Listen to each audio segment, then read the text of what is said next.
What's up guys, and welcome back to another episode of Career Mode. This is episode number 212.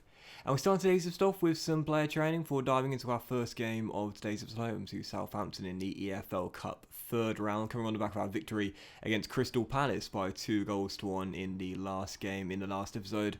Of course, we won this competition last year. It was our first domestic honour and so far our only domestic honour in English football. But heading into the game, as you would have noticed by my lineup, I still did decide to field a totally weakened lineup because, of course, we've been asked to win the treble this season. This competition is not in the objectives. Whilst it would be nice to retain it, it is still our lowest priority, and with much bigger games to come in the Champions League and in the Premier League as well, I was going to rest my entire lineup for it. And there weren't that many chances to report in the game, but in the 68th minute, my goodness gracious me, I mean, how many times have you heard me say it this season? Oh, Capichi's the one to watch for.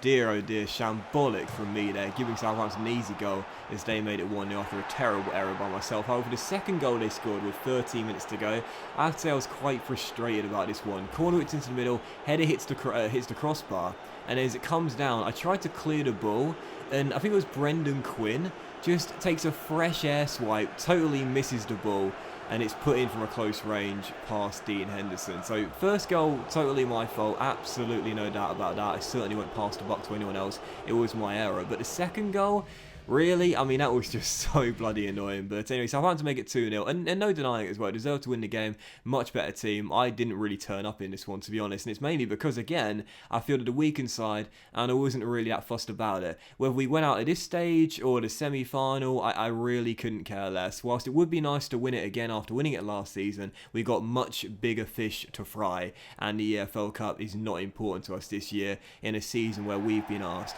to win the treble. So, yeah, out of the EFL Cup, and again, not one bit fussed. But still, following that, as you could see, we will take on Bournemouth here for the second game of 4 in today's episode. And coming to the game as well, I want to show you the screen real quick.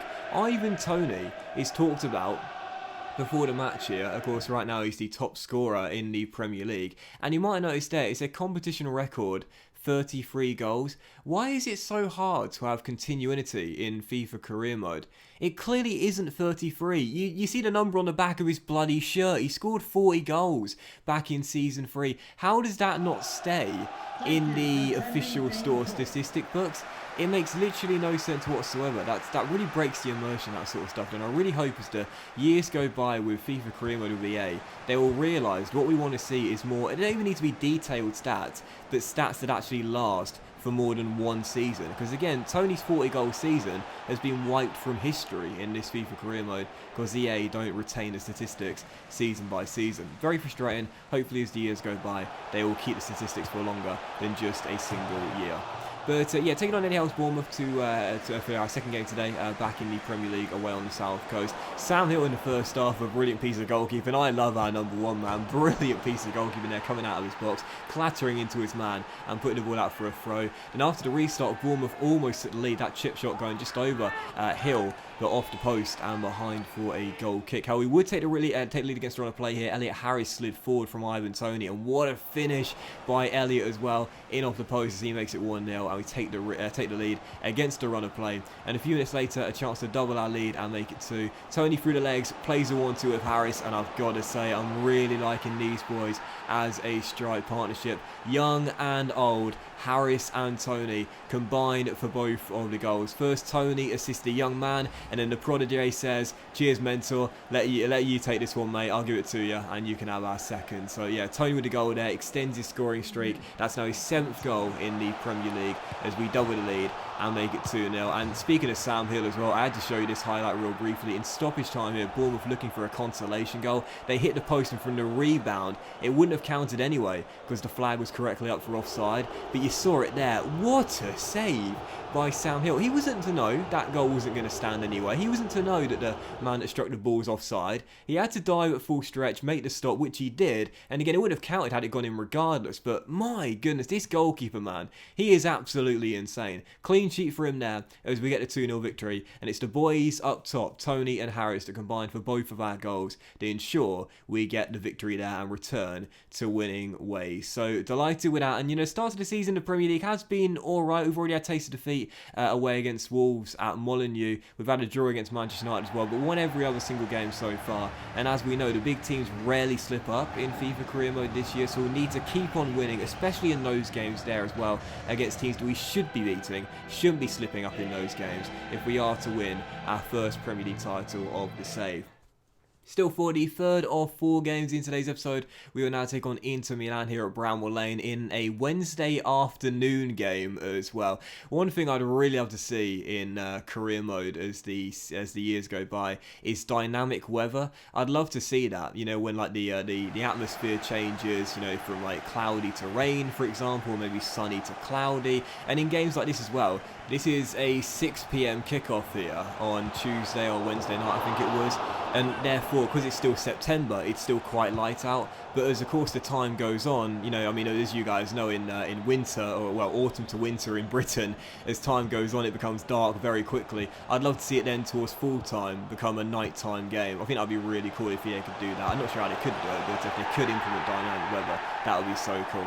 But anyway, taking Inter Milan, I'm rambling today, aren't I? Taking on Inter Milan here in our first Champions League game at Bramwell Lane in the save. Obviously, we left in Season 4 at the end of the campaign after we guided Sheffield United to Champions League football. They played in the group stage in Season 5 without us and were knocked out in 3rd place in the group stage in their debut year in the Champions League. This was our first game in the Champions League in front of our home fans at Bramwell Lane, so it's going to be a memorable one here against Inter Milan. We've been drawn in a really tough group. We won in the opening game away in Denmark against FC Midtjylland, and after PSG Inter Milan, we had a golden opportunity in this game to go 6 points clear of our Italian opponents in the group. And Harris gave us the lead in the first half, where Sheffield United had been dominant, and in the second half, a chance to make it 2-0. Kapic, storming down the left-hand side, had his shot well saved by Lafont, as it was still 1-0. But really, in this game, it was all Sheffield United. Inter Milan, they hadn't got off the plane. They were nowhere to be found in this game. I was finding it so easy to keep on coming forward with attack after attack after attack,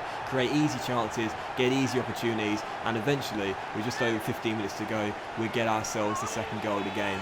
Brett Wilson, the American, comes off the bench. We don't see this guy much, but I must say I do like him. He's 85 rated, and that's a really cool finish by the American as well. Smacks it into the top corner, no chance for Lafont, as we go 2 goals up and wrap up the 3 points as well. So final score on match day 2 in the Champions League, Sheffield United 2, Inter Milan 0. Again, how cool would it be if you see the stadium here, it's now sort of transcended into a nighttime atmosphere. That would be so cool, wouldn't it? But anyway, we won 2-0. That's the most important thing. Again, when you look at the stats here too, I've mentioned it before, I don't want to keep on going on about it like a broken record, but how frustrating is it in the smaller games, in the games against the teams where you should be beating pretty comfortably, they're really, really, really, really, really challenging. You often have to grind out like a 1-0 victory. Yet in games like this, when you're really hyped for them, Inter Milan, match day 2 in the Champions League, first Champions League game at Bramwell Lane under lights, and it just ends up being a bit of a walkover, really. I so badly hope next year EA listen to the community criticism they've had this season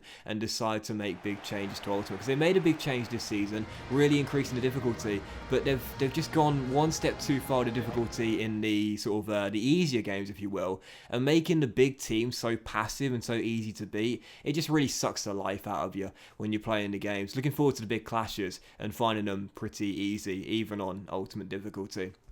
Still for our 4th and final game of today's episode, it was now time for Frank Lampard's Chelsea, and heading into this game as well, I had discussed it too. I have been thinking about increasing the sliders for the AI in the bigger games to make it a bit more difficult for me, so we don't have games like that one against Inter Milan there. So into this game here, I did bump the sliders up a little bit in favour for Chelsea heading into this game against obviously one of our series rivals, our main series rivals here, Frank Lampard's Chelsea, coming to take us on at Bramwell Lane as we looked for our 3rd straight win. Nothing really to report in the first half other than this, an amazing coast-to-coast run from Ollie Shaw here down the left-hand side. Sadly, I fluffed my lines with him though and passed the ball straight back to Chelsea as it was still 0-0. And in the second half as well, 5 minutes after the restart, once again it's Shaw storming down the left-hand side, lovely run, plays back to Barry, gets it out of his feet, but skies the shot. over the crossbar. So it's still tied at 0-0. And again, Chelsea hadn't done that much in the game, but they were growing in confidence as the game was going on. Still tied at 0-0. Correa down the right hand side here rolls it across to Maatsen, who almost won in the game with 15 minutes to go.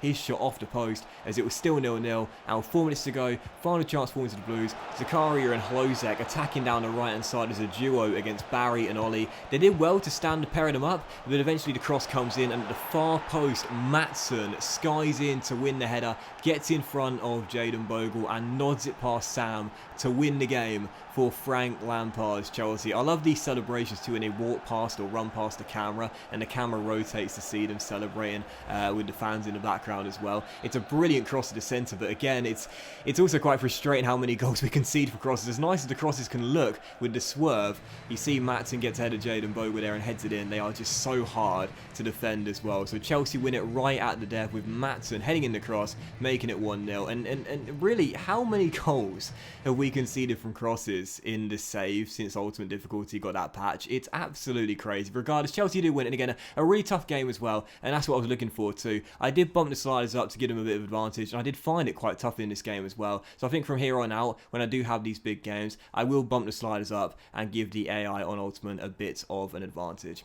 But that was today's episode of Career Mode, guys. So big thank you for watching if you have enjoyed it, and if you did enjoy today's episode, please drop a like. Much love to you all, have a fantastic day, and I'll see you for the next episode of Career Mode featuring some massive games very soon.